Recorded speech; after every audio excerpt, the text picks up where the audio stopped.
Se você quer um livro para você começar a ler e ficar intertido naquilo ali e não conseguir largar, não conseguir almoçar, não conseguir fazer alguma coisa e ficar, caraca, eu preciso terminar pelo menos isso aqui que tá muito bom, é Sherlock Holmes. Fala pessoal, eu me chamo Matheus e você está no canal Jardim de Livros.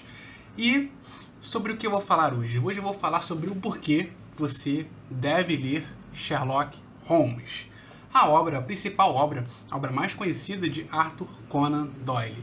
Então, Matheus, por que eu devo ler Sherlock Holmes? Eu sei que Sherlock Holmes é muito famoso, eu sei que tem em outras mídias, tem em filmes, séries, jogos, mas se é tão famoso, por que você está recomendando algo que as pessoas sabem que tem uma certa relevância? Bom, primeiramente, eu digo que nada supera nem um filme, nem uma mídia, nem um jogo, nem uma HQ, tem até mangá. Nada supera os livros do Sherlock Holmes. Nada supera o material original. Então eu quero recomendar aqui o material original, que, cara, é fantástico. Eu comecei a ler em 2015, cara. Em 2015 e eu fiquei simplesmente fanático. Comecei a querer ler todos os contos. Eu tinha aqueles livrinhos pequenininhos. Eu comprava outro, que tinha alguns casos, né? Tinha uns 12 casos em cada livreto daquele.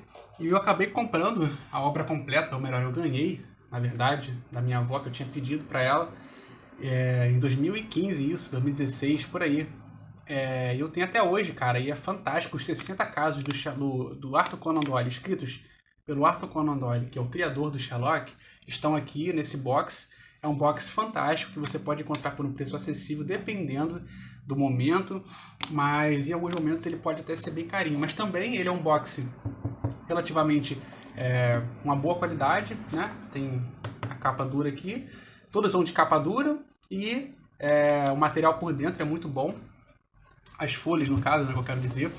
Então, cara, vale a pena você investir, pelo menos no início, em alguns livretinhos do Sherlock Holmes, que são os livretinhos que tem alguns casos, memórias de Sherlock Holmes, a volta de Sherlock Holmes, as aventuras de Sherlock Holmes. Se você gostar, que eu acho que você vai gostar, você invista no box, cara, que tem 60 casos aqui. Eu li praticamente uns 50 e poucos, assim, quase todos. Faltam só poucos, assim, para eu acabar, para eu ter lido toda a obra, né?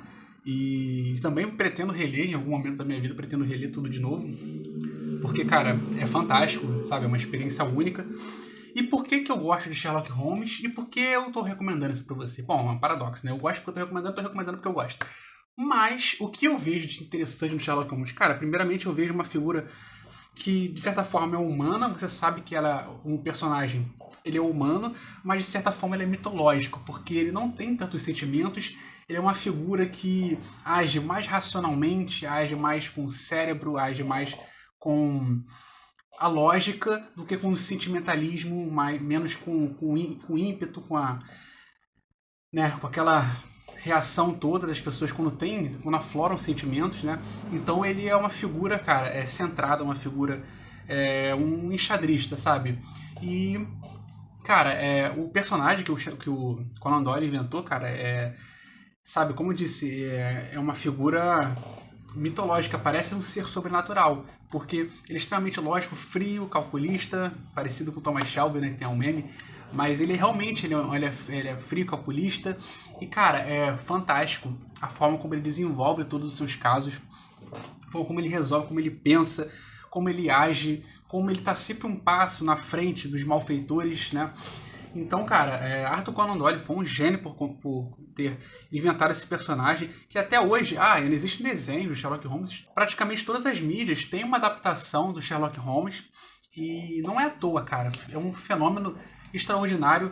E o que acontece? A sacada genial também dos contos, dos livros do Sherlock Holmes, é que não é o Sherlock Holmes que ele se porta ali, que ele não fala com você. Na verdade, tem um conto que ele fala, que se eu não me engano, é o último, mas todos os outros é o Dr. Watson que se reporta. Não é nem o narrador, nem o Sherlock Holmes, é o Dr. Watson. O Dr. Watson é um grande fã do Sherlock Holmes, ele se torna um fã, ele o admira bastante pela sua inteligência, pela sua perspicácia. E aí você tem o seguinte, o Sherlock Holmes sendo colocado como uma figura mitológica que sempre consegue resolver, embora tenha alguns casos que ele não resolve, que ele não consegue resolver. Então, cara, vai ser tudo contado pela visão do Watson, pela perspectiva do Watson. E o Watson, como ele é um cara que gosta muito do Sherlock, ele admira, ele acha cara muito inteligente e tal, ele acha ele um cara muito inteligente, e aí, que de fato é, mas aí a narrativa vai ser construída de uma perspectiva da visão do Watson sobre ele, não exatamente sobre ele de uma forma em terceira pessoa. Então, em alguns momentos, ele até diz que ele exagera, em alguns pontos ele até diz que, no início, né, quando ele vai começar, agora eu vou contar um caso que aconteceu entre mim e o Sherlock Holmes, uma investigação, ele até fala, em alguns momentos eu posso até exagerar um pouco nos aspectos do meu amigo e tal, então ele conta assim que ele mesmo exagera, né, então nós temos uma visão que é meio, assim, distorcida, que é a visão do Watson, né? Não é a visão imparcial, né? Então nós temos ali o Watson aumentando algumas coisas dele, mas claro que a maioria, 90%, realmente são feitos de Sherlock Holmes. E cara, é fantástico como ele se mantém frio, se mantém sempre um passo à frente de todos os inimigos. Quando você pensa que o Sherlock, tipo, tá em checkmate, ou melhor, tá em cheque, né?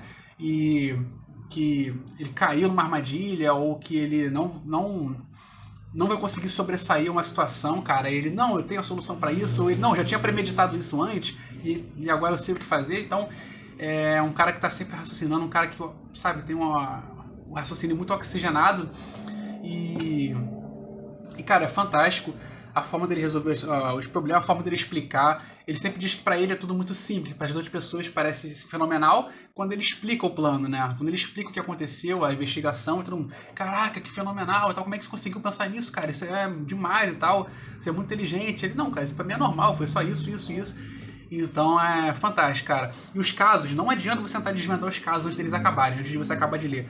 Você vai tentar descobrir, não vai conseguir. Por exemplo, você leu metade do caso, fechou, vai fazer outra coisa. Tu fica, caraca, esse caso é interessante. O que será que aconteceu? Quem será que foi? Cara, você não vai conseguir. O Sherlock vai te explicar tudo no final. Ele explica pro Watson, né? Ou pra polícia em geral. E aí ele vai explicar tudo. E você fala, caraca, não pensei nisso. Eu nunca ia pensar isso. Cara, que bizarro isso. Foi uma coisa fora da curva ali que a polícia pensava uma coisa, o Watson pensava outra. E o Sherlock, ele vai pra uma linha completamente diferente. Então, cara, vale a pena. Os casos são muito bons. Cara, e como eu disse, não tem nenhuma mídia, nenhuma série, nenhum filme são melhores do que o material original do Sherlock, tá? Cara, vale muito a pena. A escrita, galera, o pessoal pensa, porque é um livro de 1885, 1890, vai ser uma linguagem complicada, vai ser uma linguagem rebuscada. Cara, não é. É uma linguagem simples. É escrito numa linguagem simples. É escrito como se fosse um livro normal, assim, de hoje em dia, entendeu? Não tem aquela coisa, não é pensado que Sherlock Holmes ia ser uma escrita rebuscada, meio shakespeariana, mas não é. É uma leitura simples, fácil de entender. E, bom, beleza, agora vamos... eu falei do porquê, né? Você deve ler Sherlock Holmes, deve ter pelo menos na sua estante e um dia pegar para ler. E quais são as melhores mídias, né? Eu disse que, que nenhuma das mídias são melhores do que o material original, mas algumas mídias são boas, né? E podem ser realmente avaliadas, podem ser vistas e tal. Bom, eu gosto da série do Sherlock Holmes, a série Sherlock da BBC, embora eu ache que não foi muito fiel, não foi muito fidedigna ali.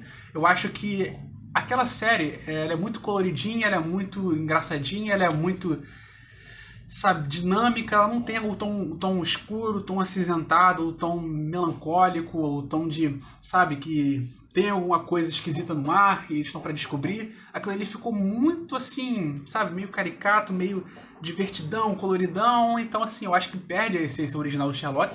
Uma coisa que eu gosto pra caramba daquela série é o ator, cara. O Benedict Cumberbatch, ele é maravilhoso pro Sherlock Holmes, cara. Ele faz o personagem frio, um personagem antissocial perfeitamente. Bom, esse novo agora da Enola Holmes, os dois filmes, que é interpretado agora pelo Henry Cavill, o famoso Superman, né? É bom, embora que eu acho que ele é muito grande, o Sherlock é um cara mais magro e alto, né?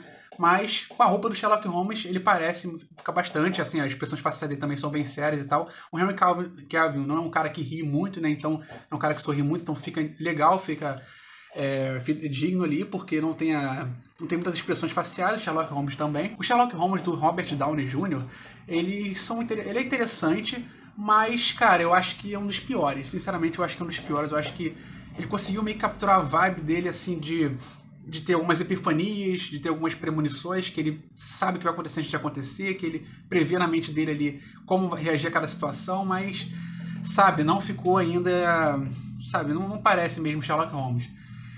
E eu gosto pra caramba dos filmes antigos. Um filme de 1959, que é O Cão dos Baskerville, que pra mim é o melhor conto dele, o Cão dos Baskerville, mas tem um filme de 1959 e é interpretado pelo Peter Cushing. E aí cara, é maravilhoso, ele interpreta muito bem. Cara, a forma dele sisuda, a forma dele meio arrogante às vezes. E também tem a série de 1982, ou 1984, a série. Pesquisei tudo no Google esses nomes, tá, galera? E essas séries. Filmes e séries. É o Jeremy Brett, cara, ele pra mim tá liderando ali com o Benedict Cumberbatch entre melhor Sherlock. Cara, o Peter Cushing, em 1974, né, acho que dura alguns anos essa série, tem várias temporadas, inclusive é a série mais fidedigna, é a obra mais fidedigna que eu já vi do Sherlock Holmes, que é basicamente o livro em forma de série, entendeu? É igualzinho, sabe, não tem muitas diferenças. Mas é isso, cara, Jeremy Brett e tal. Eu acho fenomenal algumas obras, mas o material original é perfeito. Você deve ler Sherlock Holmes. Isso deve ter na biblioteca de qualquer um, deve ter na estante de qualquer um. E realmente são obras fantásticas que te fazem ficar ali. Se você quer um livro para você começar a ler e ficar intertido naquilo ali e não conseguir largar, não conseguir almoçar, não conseguir fazer alguma coisa, fica, caraca, eu preciso terminar pelo menos isso aqui, que tá muito bom, é Sherlock Holmes. Beleza, galera? Então é isso. É o que eu queria dizer. E é isso, né? Para ajudar o canal aqui, que o canal é novo e tal, que eu vou falar sobre algumas resenhas de livros. Para ajudar o canal, curta, né? Dê um gostei aí. Comente o que você achou, se você lê Sherlock Holmes, se você não leu, se você quer ler, se você tem alguma dúvida, se você quer que eu fale de algum livro dele em particular. E se inscreva no canal e compartilhe com os amigos na rede social, beleza? Eu me chamo Matheus e você está no canal Jardim de Livros. Eu vou ficando por aqui. Fui!